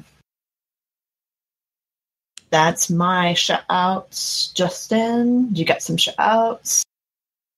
Yes, I do. Also, Blue, could you please tell the good people about the book club book for August? Justin's a little excited about. I think I have something for that. Give me a second. Let me see if I can find. I think it's a good book. There was I can't remember, what was that book's name? Yeah. Scar strip. Yeah, Scar Strip Poopers. Yeah. Starship Troopers. And do you know, there were so many times tonight I was just stifling my Starship Troopers because yes, thank you. I think you should play that every time I say the name of the book. It's like Hawkmoon. Yeah. So there's actually some pretty good parallels between that book and tonight's conversation. But anyways, definitely check that out. If you don't have that book, please buy the book. And what's it called, Blue? Starship Troopers. That's what it's called. But yeah, and also I would just like to give a great big O shout out to just everyone who's been so awesome on all the interwebs. Our interwebs are the best interwebs. I'm going to maintain that. I take Al Gore to task. He can't handle it. Yeah, our interwebs are definitely the best interwebs. So all my peeps in Guardian Radio Network, and also big shout out to Pins from last night for being, bar none, one of my favorite guests. I mean, when else do I just get to take the night off like that? That was nice. He just came in and he was like, you know what, Justin? I'm soloing this piece. And I was like, you know what, Pins? I'm going to watch you. He did a great job. He did so good. He's my favorite. I think he might be my favorite person. Yeah. So, I can't tell if he finished or if he just got muted. I think he got muted. I did get muted. I did say thank you all. Thank you all, everyone. Okay. All a good night. All right. Well, our Twitter and email questions, because now I can say that, for next week is going to be a dive into the Blade Dancers. So Hunter Blade Dancers is the topic. Again, Twitter, you can submit it with the hashtag FFC, or you can email us at focusfirechat@gmail.com, whichever one's easier for you. And then also we have a big shout out to Shay's Lounge. He jumped on the sub train over on Twitch. We really appreciate the support from him on that. And yeah, just again, a big thank you to all you guys for just putting up with the shenanigans that we get to do every week, or pretty much every day, actually, to be honest. We just really appreciate it, and we will see you next week. With that, we'll begin to wrap the chat up. Thank you again to those over on Twitch for coming to spend your evening with us. If you'd like to join us for a live streaming of the episode each week, please be sure to give us a follow over on twitch.tv/FocusFireChat. Links to all our other sites can also be found with our episode archives over on the new and improved www.focusfirechat.com. Please be sure to email us at focusfirechat@gmail.com with any feedback or questions for our team concerning the podcast. And please, please, please let us know how we're doing by giving us some feedback on iTunes as well. Also, make sure to check out our partner podcast within the Guardian Radio Network over on theguardiansofdestiny.com. So, until next time, focus your fire and may your light shine bright.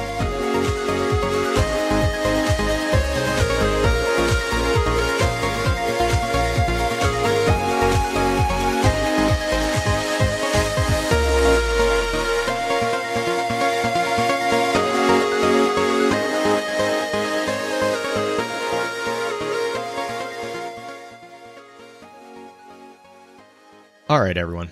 In celebration of the 100th episode of Focus Fire Chat, we're going to be giving away a digital copy of Destiny 2 on either PlayStation or Xbox.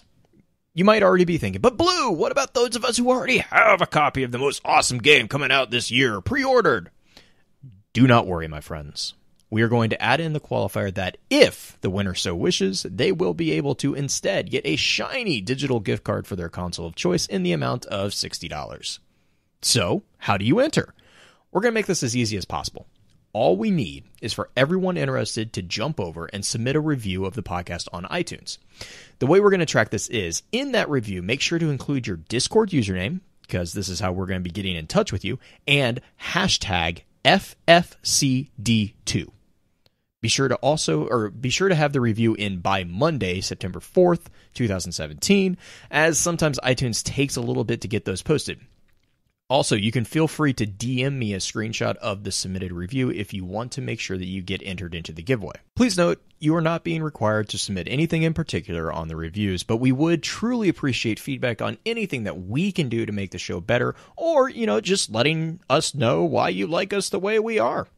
Once we have the names, I'm going to plan on periscoping the selection of the winner by having the names listed on a spreadsheet and pulling a random number off a random number generator site to choose the winner. I hope to do that on the evening of Thursday, September 7th, and then we'll announce the winner on the 100th episode on Friday, September 8th. If you have any questions, please don't hesitate to shoot me a DM over on Discord or on Twitter, or email us at focusfirechat@gmail.com. With that being said, focus your fire and may your light shine bright, Guardians. Blue out.